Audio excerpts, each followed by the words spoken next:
What's up, guys? This is Ryan. New tri boosts are out, and they technically help me because my raids are lower, but it's just so exhausting trying to take out everything when it has an extra ice and a half statue. There are a lot of fails and no gold, and it's an adventure. So I had this big awesome map clear for you guys, like super great video with a bunch of replays, and it filled up my phone memory storage, and my phone deleted it because it couldn't store the whole thing. So most of those replays are gone. I'm sorry about that, but we have two of them left that I'll show for you now. Got both of these on my first try, which is really awesome. I did have an extra GBE Guardian, which made my map clear a lot easier, and this style of attack I'm going to show you is a lot easier with 2 GBE statues than with 1. So this is smoking HRZCM to the back, universal remoting, 1 rocket GBing the other, and clearing and finishing with an HQ wrap. So first things first, deploy Everspark before your last boat, or this boom cannon will target her and destroy her, and that ruins your whole attack. You can't win from there. Secondly, be careful with your Zookas. If the back troops get damaged, the medics will lag behind and peek out of the smoke, and they will die, and that ruins everything. So be careful there. You're going to park in between this rocket and the flamethrower, or machine gun if that's there instead. Universal remote the rocket, throw a shock on the mortar plus shock launcher, critter box to distract this mortar and the machine gun, and a medkit for the flamethrower. There's a lot going on there, but it's not that difficult to execute. Once this shock wears off, your second one will be on the machine gun and shock launcher, because your troops spread enough that the mortar doesn't destroy them all in one shell. This rocket should go down on its own. You don't need to worry about it. Your goal here is to clear the left machine gun and the shock launcher. If you can clear the mortar also, that's great, but it's not necessary. Then you flare this machine gun, shock it, plus the shock blaster, and you need to clear everything around the HQ, the machine gun, the shock blaster, and at least the boom cannon. I like to throw super warriors or critters to distract the shock launcher while I do it, so it doesn't like poof all my troops with a big heavy shock launcher salvo thing. Then you flare up and you try to free snipe. The big thing here is that you need to clear enough defenses so that your passive critters spawn faster than the defenses can kill them. Because if they don't, the shock launcher will turn and spam at your troops, and they have no hope of going through 2 shields. And I left 3 buildings here.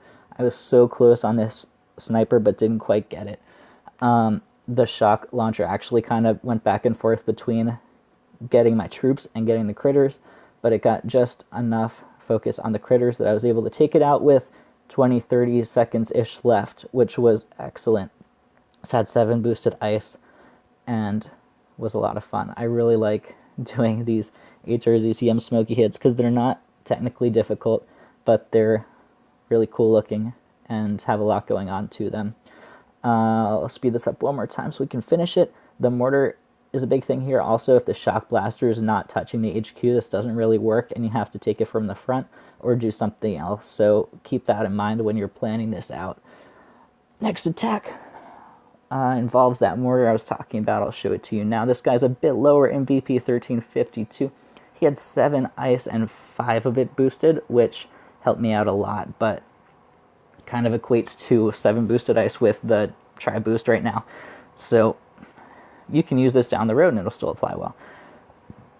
Rifleman first here for this boom cannon. Heavy's far on the left to take out these mines. Everspark so she doesn't die from this boom cannon, and then the rest of your troops, they take a kind of goofy path here since it's not a perfectly straight walk, so keep that in mind. Make sure your Zookas stay alive and your medics stay alive. 2 smokes at the end. Same thing, already tagged the rocket, universal remote it, shock the shock launcher and mortar, critter box for the machine gun mortar, and you and the medkit that I almost forgot on this attack. See, it's coming. Come on, come on, come on. There we go. The mortar here is so far off to the side that I didn't actually end up getting it. And the shock launcher is so far forward that I kind of panicked at the end and universal remoted it, which I think is incorrect, but worked out. So just keep in mind that that's possible. But not optimal if you can take it out without spending that GBE, because every bit is so valuable in this attack. Same thing at the end, flare the machine gun, shock, clear everything. With the way my troops spread here, I didn't flare the shock blaster because the shock launcher is capable of just hitting everything in one shot when you HQ wrap like that, and that just ruins the attack because it slows you down so much. So I just decided to shock one more time and let them take it down manually. At that point, I reflared. There's only one building plus the mortar that was going to shoot my critters, but as you know, the mortar has a splash damage radius, so it's liable to take out all your critters at once. So I'm not sure if I can explain this properly. It's kind of complicated for me to explain. When you park your troops so that the critters wrap around the corner of the HQ, the mortar shell can kind of also wrap and hit two sides of the HQ, which can take out all of your critters. But when you park so that your troops are facing a long wall, you can see the critters spread a lot more. So one mortar shell can't hit all of them when they are spread out like that, but it can if they're stuck on the corner because they cluster up a bit tighter that way. That's why I parked up here, straight behind the HQ, as opposed to up above it, like slanted off to the left. So I don't know if I explained that well, but that's my theory behind this parking spot, even though it makes you a bit more likely to get hit by the shock launcher. And that gave me just enough to be able to take this down. The shock launcher actually turned quite a few times and took down 2/3 of my Zookas with most of the HQ down, and I had just enough left to finish it with like 14 seconds on the clock. So I'm really glad he didn't boost his last two statues, because that helped me out a whole lot. Hope you guys enjoy this replay. I think number 1 Global has this kind of layout right now, so it's really cool to be able to take down layouts like that.